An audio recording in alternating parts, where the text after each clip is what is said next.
I hope आप में से सभी ने राजा रघुवंशी एंड सोनम की कहानी अभी तक सुन ली होगी, बट उस कहानी से आपको सीखनी पड़ेगी और उस कहानी से आपको एक पॉजिटिव एंड राइट इंटेंट लेना पड़ेगा, क्योंकि कहानी को तोड़ मरोड़ करके अलग अलग तरीके से दिखाया जा रहा है कि बहुत सारे लोग इस तरह से रील्स बना रहे हैं। आपने देखा होगा कि अब तो अगर तुम लव मैरिज कर रहे हो तो तुम्हें ड्रम में काट के फेंक दिया जा रहा है, तुम अगर अरेंज मैरिज कर रहे हो तो तुम्हें हनीमून पे मार दिया जाएगा, तो क्या मैं शादी ही ना करूं। बहुत सारी तरह की निगेटिविटी आपके आसपास फैल रही है, बट आप उस बेसिक रीज़न की तरफ नहीं ध्यान दे रहे हो जो रीजन्स इस तरह के केसेज को जन्म दे रहा है। क्योंकि बार बार इस तरह के केसेज हो रहे हैं, मल्टीपल केसेज हो रहा है और बहुत सारी सिचुएशंस यहाँ पर आ रही हैं जिनके बारे में अगर हमने ध्यान से नहीं देखा, जिनके बारे में अगर हमने सीरियसली नहीं सोचा, तो ये चीज़ें हमारी लाइफ को और डे बाई डे वर्स्ट बनाती जाएंगी।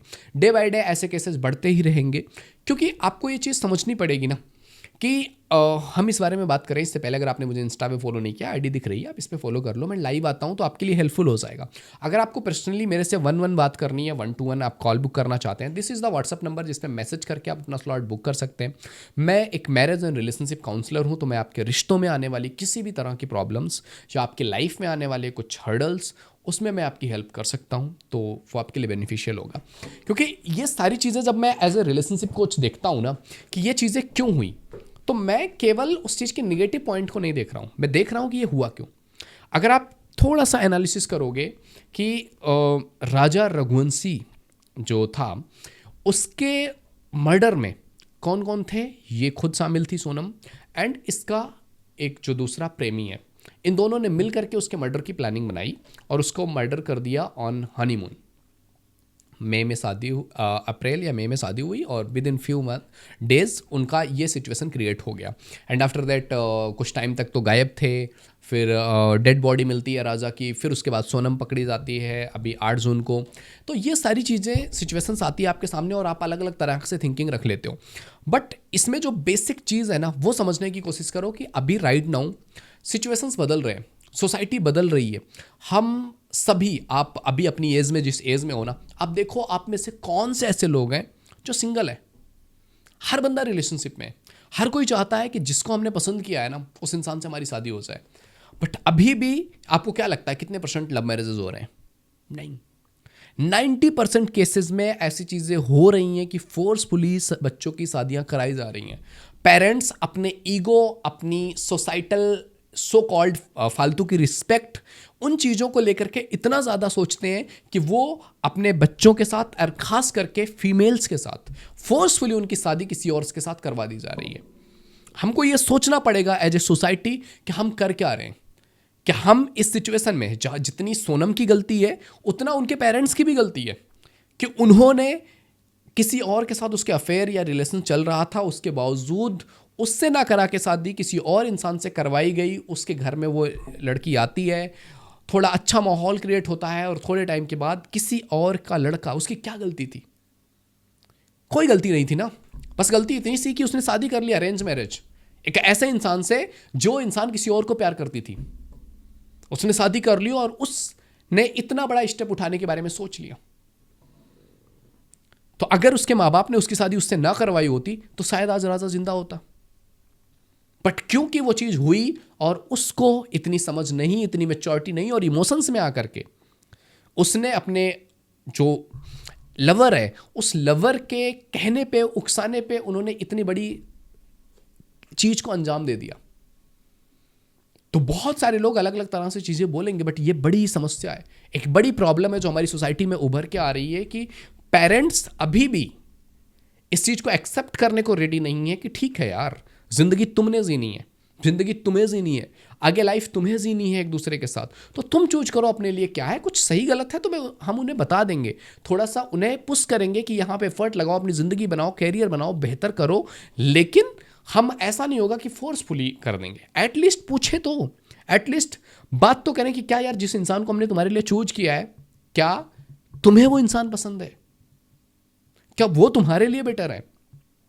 अगर ऐसा नहीं होगा तो ऐसे केसेस बढ़ते ही रहेंगे, ऐसे बहुत सारे इंसिडेंट होंगे और आफ्टर ए टाइम कोई बात भी नहीं करने वाला होगा इन चीज़ों के बारे में, क्योंकि आज के टाइम पीरियड पे तो इन चीज़ों के बारे में बात की जा रही है क्योंकि कुछ गिने चुने केसेस हैं धीरे धीरे करके ये आम बात हो जाएगी, फिर कोई बात भी नहीं कर रहा होगा। तो एज ए सोसाइटी ये हमारी फेलियर होगी। तो हमें इस चीज़ का ख्याल रखना है कि as a person, as a society, हमें इस चीज़ का ध्यान रखना है कि यार ठीक है, हो गई चीज़ें, बट अब इनसे सीखना है, लर्निंग लेनी है कि यार जिनको ज़िंदगी जीनी है ना, उनसे पूछो। मैं जानता हूं कि बहुत सारी चीज़ें हैं जो शायद वो फैसला नहीं ले पाएंगे, बट एटलीस्ट वो कर रहे होंगे जो करना चाहते हैं। एटलीस्ट जो उनके साथ अच्छा बुरा होगा उसकी रिस्पॉन्सिबिलिटी उनकी होगी। यहाँ पर तो पेरेंट्स जब फोर्सफुली इन्वॉल्व होने लगते हैं ना, तो बहुत बार बच्चे बहुत अच्छे डिसीजंस होते हैं। मैं एज ए रिलेशनशिप कोच देखता हूँ ना, लोग रोते हैं, लोग तड़फते हैं कि यार इतना अच्छा इंसान वो कहीं से ढूंढ के भी नहीं ला सकते हैं, बट बिकॉज ऑफ दैट कि हमारा लव है, प्यार है, इसलिए वो एक्सेप्ट नहीं कर रहे हैं कि तुम कैसे चूज कर सकते हो तुम्हारा लाइफ पार्टनर। व्हाई नॉट यार, जीना उन्हें है। वो भी 25, 26, 27, 28 के हैं, उनको भी पता है क्या सही है क्या गलत है। आप ही ने केवल लाइफ नहीं देखी है। तो अगर वो किसी को चूज कर रहे हैं तो ज़बरदस्ती मत कराओ, एटलीस्ट उनको इतना मत तड़फाओ या इतना फोर्स मत कर दो कि वो केवल उस समय आपकी इज्जत बचाने के लिए चले जाओ और उसके बाद वो इस तरह के इंसिडेंट कर जाए, क्योंकि आप इमोशनली ब्लैकमेल करते हो बच्चों को।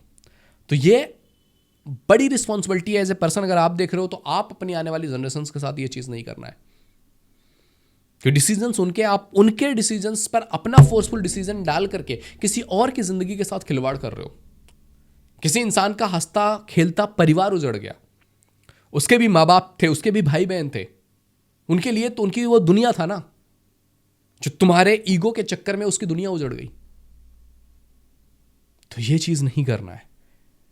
तो marriage is a very beautiful thing. आप दो इंसान एक दूसरे के साथ पूरी जिंदगी जीने का वादा करते हो, बट अगर वो ठीक ना हो ना, तो वो आपकी जिंदगी का वर्स्ट डिसीजन भी हो सकता है। So take your time and थोड़े से पॉजिटिव हो जाओ लव मैरिजेस को लेकर के भी। रिस्पेक्ट करना सीखो उनके ओपिनियन के भी, बच्चों के ओपिनियन का भी। तो ये एक बड़ा रीज़न है जिसकी वजह से इस तरह की चीज़ें होती हैं। और इसमें पेरेंट्स को थोड़ा सा पोलाइट होना पड़ेगा कि यार आप उनसे एटलीस्ट पूछो जब भी डिसीजन लेने जा रहे हो कि तुम्हें कोई पसंद है, अगर है तो किस लेवल पे है, क्या मैं जो ये डिसीजन ले रहा हूँ ये तुम्हें अच्छा लग रहा है, तुम्हें पसंद आ रहा है या नहीं आ रहा है। अगर नहीं आ रहा है तो रुक जाओ, थोड़ा सा टाइम ले लो, उनको समझा लो। जब वो दिल से थोड़ा सा एग्री हो जाए then go for it. I know parents अच्छे डिसीजंस लेते हैं, बट वो उतना ही ले सकते हैं ना जितना उनकी समझ है।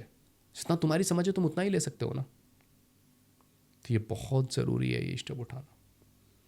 तो प्लीज़ थोड़े से रिस्पॉन्सिबल हो जाओ, अपना, अपने बच्चों का, अपनी फैमिली, किसी और की फैमिली, उनकी लाइफ डिस्टर्ब ना करो। तो इस चीज़ से हमें सीखना यही है कि ठीक है यार, ज़िंदगी के फैसले आपके अपने हैं।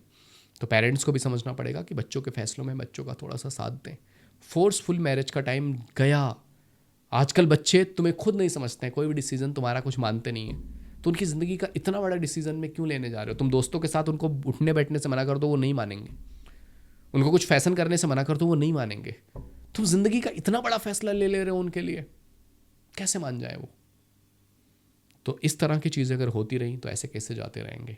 तो हमें एज ए सोसाइटी ध्यान देनी है कि शेयर कीजिए ऐसे वीडियोस को कि यार आप समझ जाओ, अब वो ज़माना नहीं रहा जहाँ पर आप फोर्सफुली शादी कर दोगे और लड़की या लड़का सर झुका करके आपकी बातें मान लेंगे। Need to grow up. अगर आपको 1-on-1 काउंसलिंग बुक करनी है, this is the WhatsApp number जिस पे मैसेज करके आप बुक कर सकते हो। पेड है ये, ख्याल रखिएगा। Bye bye, take care.